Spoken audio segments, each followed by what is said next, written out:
When Clifford awoke that morning, around 9:30 a.m., a sense of solitude enveloped him, accompanied by an inexplicable feeling of being different. Doubt gnawed at him, and he questioned whether he was still truly Clifford or someone else entirely. A strange sensation coursed through his veins, leaving him with an aura of vitality and youth, despite inhabiting the body of a 40-year-old man. It was as if he perceived the world through fresh eyes, from an entirely different vantage point. There was an unsettling notion that another presence resided within him, sharing his consciousness. Clifford entertained the idea that his unusual state might be attributed to the excessive alcohol consumption from the previous day. However, a disembodied voice within him contradicted this notion, asserting that alcohol could not be the source of his newfound energy.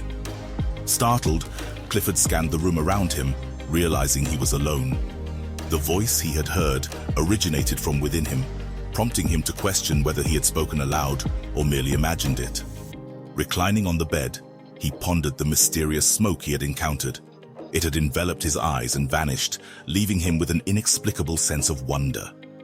He recalled the lady who had been with him and had fled in fear when she saw the smoke.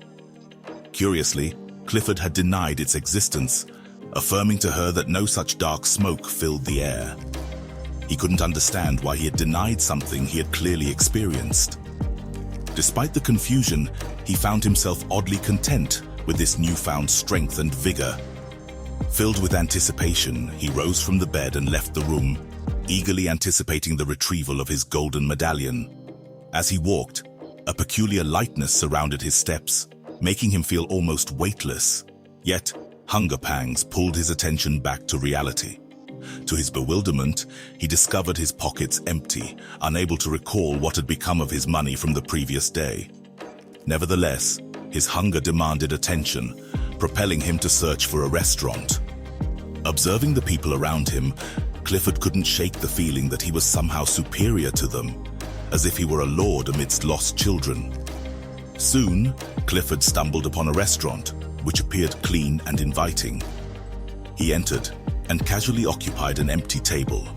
With few customers around, the attendants couldn't help but notice the imposing figure he cut as he sat down. Reluctantly, a female attendant approached his table to take his order. Clifford's hunger got the best of him, and he gruffly demanded 2 plates of fufu, urgently urging her to hurry. The girl, unfazed by his behavior, had dealt with her fair share of arrogant customers. His extravagant request drew attention from everyone in the restaurant, as it was not an everyday occurrence. Before they could even react, Clifford devoured the food, seemingly ravenous and exhibiting animalistic behavior. He motioned for more, prompting the waitress to stare at him in disbelief. Clifford's demeanor was becoming increasingly unsettling. Thankfully, the girl swiftly attended to his demand, only to face his wrath again as he practically snatched the plates from her hands. He paid little regard to decorum or the norms of civil behavior. When the time came to settle the bill, Clifford brazenly declared he had no intention of paying. The manager, observing the situation unfold, intervened and confronted him about the unpaid meal. However, before the manager could react further, Clifford acted with lightning speed, grabbing the man's neck and pinning him against the wall. The restaurant fell into stunned silence as Clifford's eyes emitted dark clouds of smoke, intensifying the unnerving atmosphere. The manager, paralyzed with fear, silently indicated he didn't want payment. In response, Clifford simply released his grip and left the manager crumpled on the floor. Without a care for the consequences, Clifford walked out of the restaurant, heading back towards the slum where he lived. The peculiar power coursing through him surpassed any sensation he had ever experienced, even surpassing the effects of drugs. An hour later, Clifford arrived at his destination, his heart racing with anticipation as he approached his house.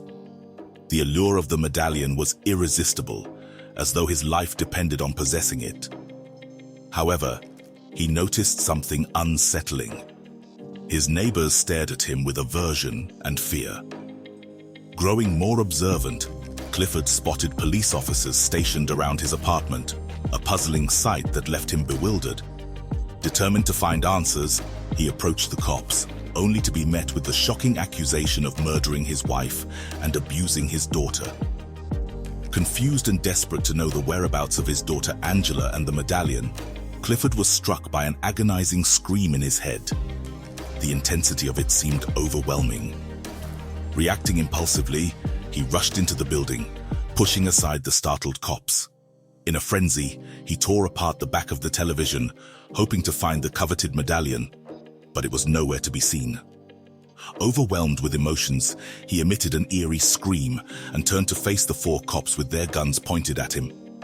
In a bizarre twist, black smoke emanated from his eyes, rendering the officers motionless. Taking advantage of the momentary reprieve, Clifford headed to the kitchen, where he retrieved a kitchen knife. With a chilling calmness, he proceeded to mercilessly slaughter the cops, the dark smoke filling the room as it emanated from his eyes, nostrils, and ears. Once the horrific act was complete, Clifford found himself sitting amidst the remains of his victims, grappling with the consequences of his bloodlust. The smoke-laden room surrounded him, the bloody knife still clutched in his hand. Amidst the chaos, he screamed in desperation, demanding answers from the mysterious smoke that had ensnared him. The smoke took form, revealing itself as Ghaoul, the god of the underworld. This malevolent entity claimed to have been unleashed by Clifford's touch on the stolen medallion. Clifford protested, stating that it was his friends who had stolen it, not him. However, Ghaoul declared them all equally evil and saw Clifford as the perfect host to help reclaim the medallion and go back to the godly realm. In an instant, the smoke began to seep into Clifford through every opening in his body, engulfing him completely. The room cleared, leaving Clifford revitalized and transformed by the malevolent presence within. Leaving the gruesome scene behind, Clifford changed his clothes and walked out with newfound energy, now bound to Ghaoul and driven by their shared desire to obtain the medallion.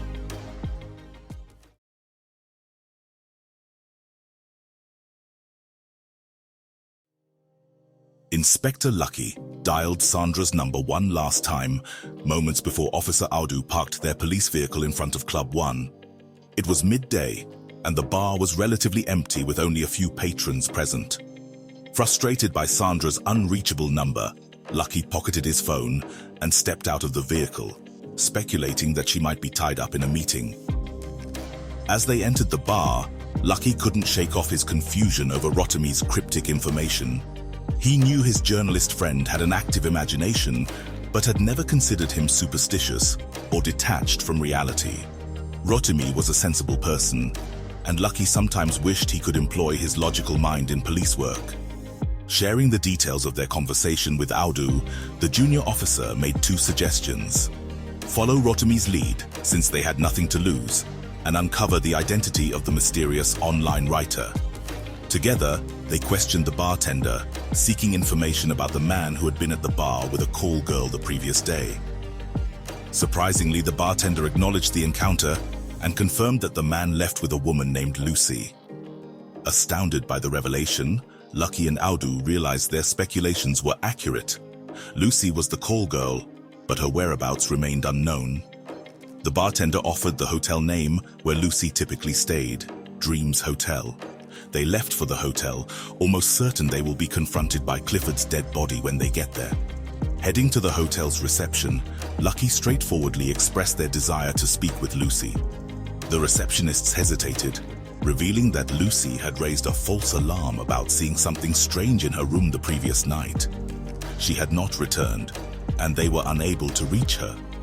Intrigued by this development, the officers pressed for more details, but the receptionists redirected them to the hotel manager. The young manager seemed apprehensive about their inquiries, wondering how they knew about Lucy's false alarm. Reluctantly, he explained that Lucy had claimed to see a thick black cloud in her room, causing a commotion that disturbed other guests. He explained that there was no smoke in the room, and the man she was with was sleeping peacefully when they checked the room. When asked about the man Lucy was with, the manager described him as dangerous-looking and uncaring. leaving the hotel around 11 a.m. This information deviated from Rotimi's predictions, leaving the inspector with more questions about the writer's uncanny accuracy. In the car, Inspector Lucky questioned himself about believing in what the girl, Lucy, had claimed to witness. He wondered if he was influenced by Rotimi's words. He dialed Sandra's number again, finally reaching her after multiple attempts. Relieved to hear that Angela was fine, Lucky asked if Sandra had noticed anything in Angela's possession when they left the house together. Sandra confirmed that Angela had taken something wrapped in cloth from the TV and kept it in her bag, but she was unaware of its contents. Lucky inquired if anyone else was with them at the time. Sandra took a moment to recall the events and responded, revealing that one of the cops left behind had been present. Lucky advised Sandra to closely monitor Angela, considering her father Clifford's fugitive status. He emphasized the importance of ensuring that Angela didn't lose whatever she had taken from the TV. With plans to meet soon, they ended the call, and Lucky prepared to delve deeper into the unfolding mystery. As Lucky finished his conversation with Sandra, another call came in, reporting the murder of all the policemen watching Clifford. Urgently, Lucky and Audu rushed to the crime scene, where they were met by a crowd of fellow officers. Inside the apartment, they were confronted with a horrifying sight: the decapitated bodies of their fallen colleagues. Overwhelmed and disturbed, Lucky left the scene, deciding to speak with Rotimi to seek answers to the growing mysteries. Upon reaching Rotimi, Lucky revealed that Clifford was still alive. But the call girl at the hotel had indeed witnessed the black smoke. The peculiar fact that the black smoke killed the two men but spared Clifford puzzled them both. Eager to meet Rotimi and discuss the situation further, Lucky couldn't help but feel overwhelmed by the escalating violence and unexplained events. This case was proving to be beyond his comprehension, and he wondered how he would cope with such gruesome scenes and enigmatic occurrences in the future.